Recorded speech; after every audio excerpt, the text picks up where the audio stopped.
What's going on, Laker fans? D-Mac here. You can follow me on Twitter and Instagram at DMac_LA. What should the Lakers do with Russell Westbrook? What can the Lakers do with Russell Westbrook? Can they trade him? We're going to talk about that in just a second. But quick reminder for all the latest Lakers news and rumors, be sure to hit that subscribe button, hit that notification bell, and if you want to see us post even more Lakers content, smash that like button. Really helps out the channel. And as always, I'm with your takes down below in the comment section. Today's Lakers 24-8 question of the day. What should the Lakers do with Russell Westbrook? Should they bench him, have him come off the bench? Should they give him some games off? Should they desperately try to trade him? Do you think there's a team out there that would be willing to trade for him? Let me know down below. And for all latest Lakers news, head over to alllakers.com. Now, coming off one of their most impressive wins of the season, of course the Lakers lose at home to the 14-28 Indiana Pacers. The Lakers now fall to under 500 once again at 22-23, and it was another rough night for Russ. He ends up with 14 points on 5 of 17 shooting, had just one turnover, but wasn't getting it done on the offensive end, and definitely wasn't getting it done on the defensive end. So much so that he got benched in the fourth quarter after this defensive effort against Caris LeVert. You see right here, he just looks lost. He doesn't look engaged. LeVert, he went off last night, dropping 30 points on 12 of 16 shooting and helping the Pacers get the 111-104 win over the Lakers. And Russell Westbrook just hasn't looked right for quite some time. In the month of January, Westbrook is averaging 13.8 points per game, 5.1 assists, 6.9 rebounds. That turnover mark has gone down. 2 turnovers a game, but just look at those field goal percentages, 32% from the field and 25% from 3. And he just wasn't getting it done on the court, and he was benched. And after the game, Frank Vogel was asked about it, and here's what he had to say.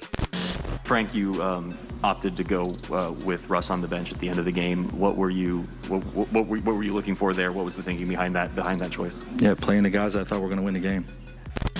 So if you're Frank Vogel and you see all the reports out there and you hear all the noise that you're being judged on a game-by-game basis and that your job security is in jeopardy and you're on the scalding hot seat, hey, can you really blame him for taking Westbrook out of that game? Because I can. And Dave McMenamin, he wrote on ESPN.com, over the past week and a half, Lakers management has told the coaching staff to coach Westbrook as the coaches see fit, even if that means pulling him from a game, as Vogel did for the final 3 minutes and 52 seconds of the fourth quarter against Indiana, sources tell ESPN. One source close to the situation described the message from management to the staff as, you got to do what you got to do. And this hasn't been confirmed, but it's safe to assume that Russ was not happy with the decision because, one, he skipped the media session after the game, did not talk to reporters, and also he left immediately. He was out of there before the Lakers had even left the showers, so Russ was gone. So you can tell that he was livid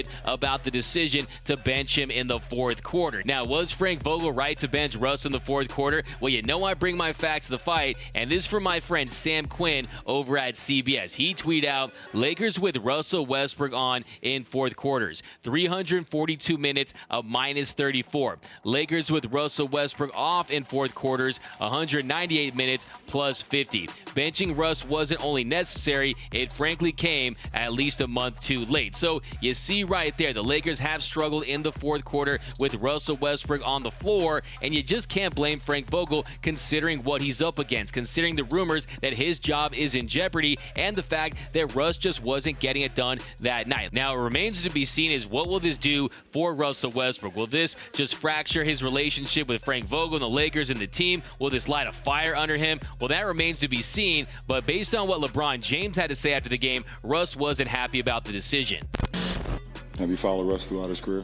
Okay. Have you followed Russ throughout this season? Yeah. Would you think that would bother Russ not being in the late game? Okay. A great answer.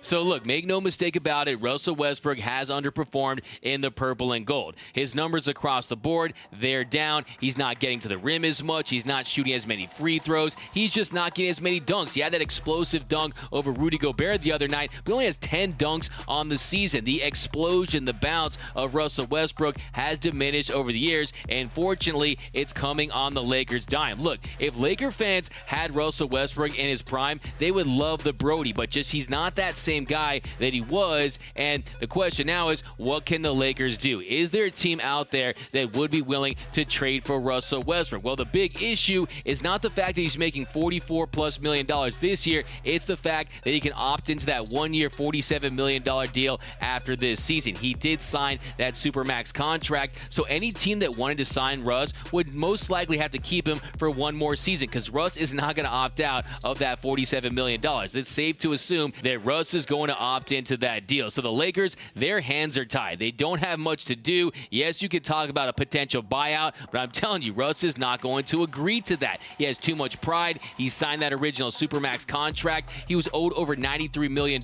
by the Lakers when the Lakers made that trade for him last offseason, and he's going to get every single penny. Now, the Bleacher Report's Eric Pincus, he wrote about the Lakers potentially trading Russell Westbrook and what their options are, and here's what he had to say. He wrote, "The team could try to trade Westbrook, but sources say the market is non-existent. If he were in the final year of his deal, the Lakers might have a shot, but at this point, no other team wants to commit to paying Westbrook $47 million next season." Now, I've seen so many hypothetical trades out there. There was one by a fake insider on Twitter that had the Lakers interested and the Cavs interested in a deal surrounding Westbrook to the Cavs for Kevin Love, Sexton, and Osman. That is not going to happen. Why would the Cavs do that deal? Because of the other year left on Westbrook's contract. Same with Kevin Love. Kevin Love has those 2 years as well, including this season, and it just doesn't make sense. Now, you also had on the Hoop Collective podcast with Bobby Marks and Brian Windhorst, they talked about the possibility of maybe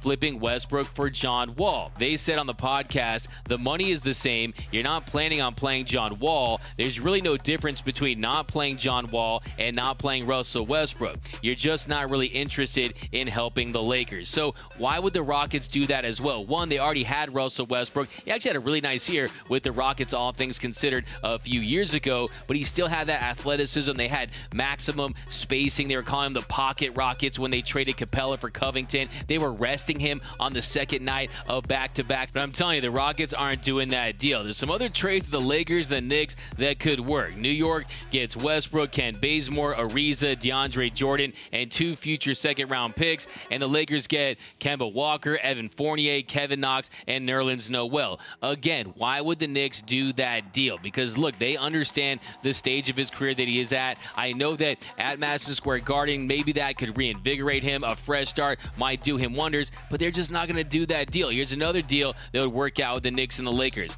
The Knicks would get Russell Westbrook and their 2027 first-round pick, and the Lakers would get Julius Randle and Derrick Rose and Kevin Knox. Again, not going to happen. The Knicks aren't going to sign off on that deal. So look, I can talk hypothetical trade scenarios that work financially. You see the trade machine go green, you start feeling good about it, but like Eric Pincus said, the market for Russ is non-existent because you have to factor in, one, how much he's owned for the remainder of this year, and two, that $47 million from next season, and that is just going to be an albatross, which makes him an untradeable player for the Lakers. So we'll see what the Lakers can do, but at this point, they're most likely going to be stuck with Russell Westbrook, and they just have to find a way to optimize him any way they can, to find a way to have him make a positive contribution, to limit those turnovers, have him be as efficient as he possibly can be, limit those three-point shots, even though last night he did go 4 for 6, and find a way to have him get to the rim and play like Russell Westbrook did when he was at his prime. But let me know down below in the comment section, do you think there's a team out there that would be willing to trade for Russell Westbrook? Let me know down below in the comment section. And what should the Lakers do? Should they try to bench him? Should they give him some time off? I think they should give him 2 games off and give him a fresh start, have him clear his mind. It's a lot to play for this pressure cooker in Los Angeles. I think he could benefit from some days off, but let me know down below. My name is D-Mac. You can follow me on Twitter and Instagram at DMac_LA. For all the latest Lakers news and rumors, be sure to hit that subscribe button, hit that notification bell, and if you want to see us post even more Lakers content, smash that like button. And until next time, go Lakers.